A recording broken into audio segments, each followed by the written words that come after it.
So I had a moment recently. I was sitting by the front door of my home waiting for my mother to get the car out of the garage. It was shit early in the morning, for me at least. I was tired, hungry, and my mouth was slowly turning into the Sahara because I was not allowed to eat or drink more than 1 deciliter of water for the third time in the last 2 months. It fucking sucked, and I was miserable. The reason? Just a simple blood test. The only one of the three in the past 2 months that actually had anything to do with my disability. The first one was for transition stuff, and the second was also for transition stuff because they messed up one of the vials. Still, as I sat there, I started to think, like, able-bodied people don't need to deal with this shit. Obviously, able people get blood tests too and go to the doctor and all that not fun shit. But I do it so much more. And for a second, I was just angry and bitter and wanted to crawl back into bed and get an appropriate amount of sleep or just drink some fucking water. Please, for the love of God. In fairness, at the time this happened, and while I'm sitting down to write this script and record the voiceover and edit the video and all of that, I'm also dealing with some pretty heavy family stuff, which definitely isn't contributing anything good to my mood. But my point still stands. I had this moment where I was just tired and angry, and I thought, it's such bullshit that I have to deal with this on top of everything else that's going on right now. But you know what I didn't think? Anything even remotely along the lines of, I'd rather not exist right now. When I started writing this, I was staring a week into the future where between the 21st and the 23rd, I had 3 appointments lined up, the first of which could possibly, and did, make my pain worse for a bit, and I was just so tired. But I'm still here, and I still want to be here. In the interest of full transparency, I haven't always felt like this. While I never actively wanted to kill myself, I was kind of under the impression that I'd never reached my 18th birthday, and then I had a massive existential crisis when I did, and I'm still dealing with stumbling my way through all of the adult things I never bothered to prepare for because I never thought I'd actually have to deal with them. Now, why am I telling you this? Well, if you read the title of this video, or looked at the thumbnail, I'm not sure where this will be anyway, you'll know it's because I have some things to say about a certain terrible disability trope. Because yes, actually, my life is worth living. Kindly refrain from suggesting otherwise. Anyway, to help me talk about this, I have decided to talk about an episode of Star Trek: The Next Generation, Season 5, Episode 16, Ethics. The episode originally aired on the 2nd of March, 1992, and if you're wondering why I'm using it as a basis instead of something more recent like, say, Me Before You, it's because A, I do not want to watch or read Me Before You, ever, you could not pay me to do it, and B, Star Trek was a big part of my childhood and remains important to me to this day, so it's handy in that way that I'm already familiar with it. The setup for Ethics is very simple. Worf is injured by a falling container in the cargo bay, which leaves him with a severe spinal cord injury, and as a result, he becomes paraplegic. Okay, cool. Now what? Well, as it turns out, when a Klingon can no longer stand and face his enemies as a warrior, when he becomes a burden to his family and friends, it is time for the Hekba. Time for him to die. So that's, not great, then. Side note, I love how no one in this episode actually calls Klingon society on their blatant use of eugenics. Truly the progressive society of the future, letting the active practice of eugenics by your trade partners and occasional allies fly under the radar with a non-committal wiggly hand gesture, and it's their culture. Like, this episode is in no uncertain terms telling me if you were born a Klingon, you would be dead by now, and the Federation would be fine with it. With the possible caveat of so long as you killed yourself so they can feel better pretending like it was an actual choice you made and not the overwhelming cultural pressure and ableism ingrained into your brain since birth. Anyway, ignoring for a second that Worf, the character in question here, was raised from the age of 5 on Earth. Well, not on Earth, he lived elsewhere first, but he moved to Earth as fairly young, if I'm remembering correctly. But anyway, he was raised by human parents from the age of 5, and is literally, in the first few minutes of this episode, seen working next to his disabled co-worker, Geordie LaForge, who uses assistive tech to navigate his daily life and is fine. Setting aside all of that for a moment, if we just pretend that somehow this Starfleet officer had just lived his entire life in the Klingon Empire up until the point he decided to join Starfleet Academy for some fucking reason. The only thing that's even remotely factual about this statement in regards to his situation is that he can't stand. Can't face his enemies as a warrior? Maybe not at first, but with some time spent learning how to do familiar things with an unfamiliar way of moving, why not?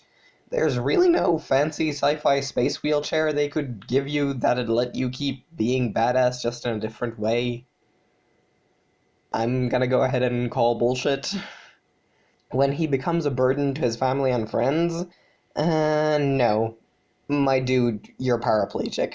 Literally, it's not that deep. Even if we were going to pretend that needing a carer is being a burden, which, no, Worf likely wouldn't.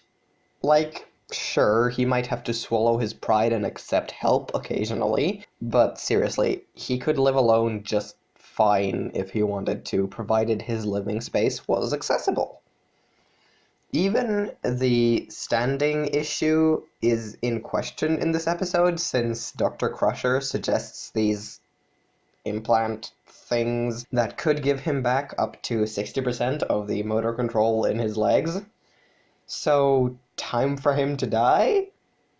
I'm gonna say no. Big no. Time for him to stop whining about honor and the Klingon way and keep living, really. As it turns out, the only reason Worf doesn't go through with the ritual suicide is because, by Klingon tradition, the only person who could help him with that is his son, who at this point in the series is like 10 years old, so props to you for at least not traumatizing your child, I guess. Honestly, this episode is just a perfect little microcosm of this "the only good ending is a cure or death" trope. Even Captain Jean-Luc Picard, who I adore, is of the opinion that while, say, he or Riker could learn to live with such a disability, Worf cannot, and should therefore be allowed to kill himself. Again, this series is great at ignoring the fact that Worf was raised by humans for the vast majority of his childhood. Like, it's great that his parents clearly put such effort into keeping his connection with his culture alive, but he really absorbed no human values regarding disability. Really? In the end, Worf chooses to live and undergo a risky experimental procedure to replace his spine, and with a brief detour into Death Fakeout Valley, Worf pulls through and is expected to make a full recovery. Yay! Thing is, this episode treats an alternative ending where Worf accepts his disability and learns how to navigate life again with it as an impossibility. The only good ending is a cure or death.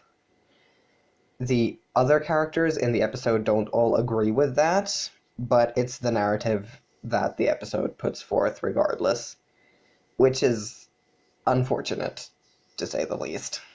Honestly, I think that if the writers hadn't been a bunch of cowardly shits here, this episode actually could have been much better in itself and started an absolutely fascinating arc for Worf. The episode itself could have felt much more rewarding if it actually had some more meaningful character development for Worf. I mean, there's this thing where he like accepts help in the end, but eh, I mean, it's not like he's been completely like unaccepting of help before this point in the series, and it does kind of bond him and his son a little bit, but that's a whole mess later that I'll not get into here. Anyway, maybe like have his desperate want to prove that he's still a true Klingon despite his upbringing be at odds with what growing up in the Federation and on Earth would have taught him about disabled people. Have him accept that he's going to have to live on for his son's sake, if nothing else, and come to terms with what it means to be disabled. Start an arc for Worf where he tries to find a middle ground between his Klingon heritage and his Federation upbringing. Also, maybe use this arc as an opportunity to shine a light on the negatives of the Federation, like their willingness to trade and ally with an empire full of space eugenicists and other human Klingon sapient life form rights violations. I try to imagine an alternate ending where that touching little scene between Alexander and Worf at the end, where during his rehabilitation, Worf accepts help from his son, and they share this moment where Worf says that they'll work together, and it's really very sweet, actually. I like that scene. It's a good scene. I imagine that, but in an alternate timeline where Worf really did become a disabled character in this episode. And that moment actually gets more emotionally rewarding. I mean, then there's the whole debate of disabled character, abled actor, but I'd rather have that than this shit. Setting aside that we kill all our disabled people slash expect all our disabled people to kill themselves stops working as an acceptable thing the moment the fictional empire in question starts being even tentative allies with your utopian future space society. This idea that you have to either kill or cure your disabled character to reach a good narrative close is just... ugh. It comes from the idea that a disabled life cannot possibly be one worth living, and just no.